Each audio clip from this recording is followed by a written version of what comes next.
Every year, millions of Muslims travel to Mecca for Hajj. Islam compels every able bodied person with financial means to perform Hajj. But is Hajj a truly Islamic ritual? Did Islam start its member rituals? Did Jews and Christians perform pilgrimage in Mecca ever in their history? And did Moses, Jesus, Jonah, Elijah, David, or Solomon ever perform the ritual of Hajj? And if not, what was the reason? To know the answer to these questions and to understand why Hajj is a pagan ritual that has nothing to do with Abrahamic religions, watch this video till the end. I will give you 5 compelling reasons why Islamic Hajj is a pagan practice, and it has nothing to do with the God of Abraham. The first reason is Muslims believe that the Kaaba is the most sacred place on the face of the earth, and it is even holier than the Temple Mount in Jerusalem.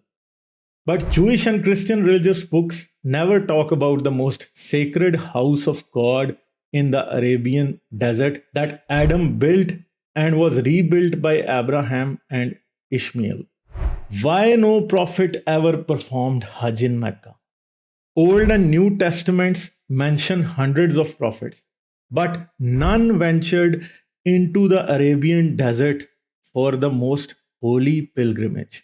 Even while wandering in the Negev desert, Moses never came to Mecca. Solomon, David, Jesus, Jonah, Elijah, Samuel, Jeremiah never came to Mecca or performed the Hajj. According to the Bible, Abraham himself, who is considered as the builder of Kaaba according to Islam, never went to the Arabian desert nor told anyone to perform Hajj of the Kaaba. All of this only proves one thing, that Hajj has nothing to do with Abrahamic religions.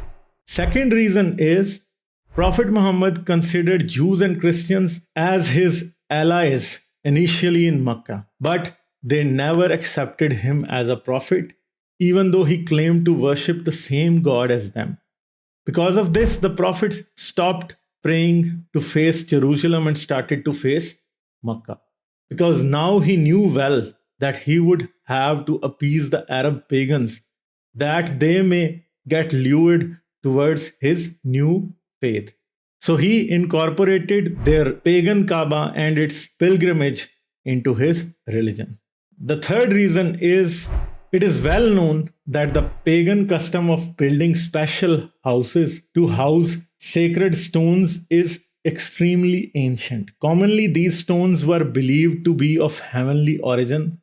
These holy buildings were known as Batalus, Batel, Bethel, or Beetle. Kaaba is also known as Baitullah, which sounds similar to Batalus. These types of structures existed from Yemen to Rome. Sahih al-Bukhari, hadith number 4355 mentions the Kaaba of Zul Khalasa. In this hadith, Prophet Muhammad ordered the destruction of this Kaaba. The stones placed in these temples acted as a connection with the deity. Today, archaeology and history have provided ample evidence to prove that Kaaba was a pagan construction and its pilgrimage a pagan ritual.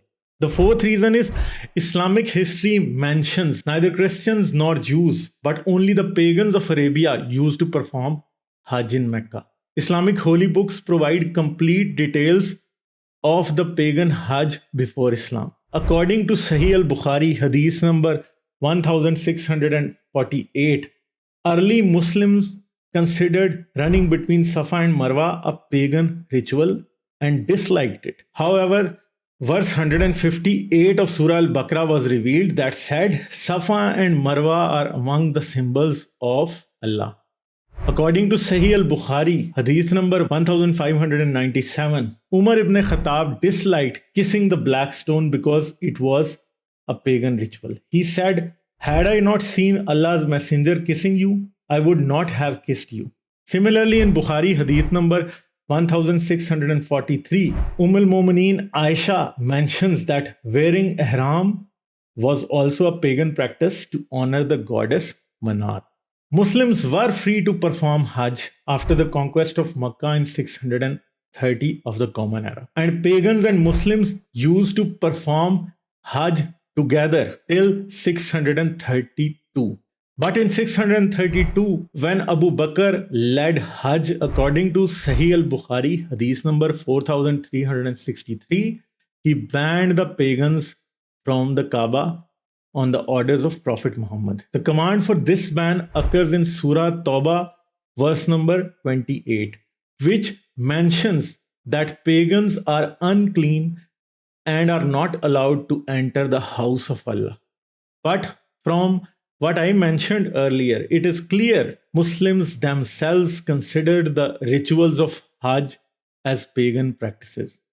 The reason for such disbelief in Hajj by Muslims was the presence of Jews and Christians in Arabia, who never regarded the Kaaba and Hajj as sacred and never participated in it. So the newly converted Muslims knew that Hajj had nothing to do with the God of Abraham. These Muslims were frequent travelers to the land of Israel and even Rome. They knew such pagan pilgrimages had no connection with Abraham, Moses, or Jesus. The fifth and the last reason is the most important to believe that Hajj is a pagan ritual, and that reason is Quran itself.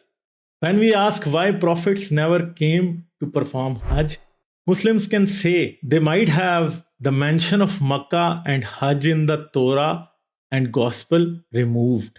But in Quran itself, no prophet other than Abraham is ever mentioned as performing Hajj in Mecca.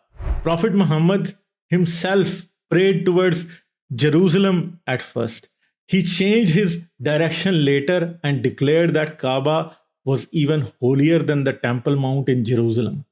The Prophet said that it was the first house built by Adam and later rebuilt by Abraham and Ishmael.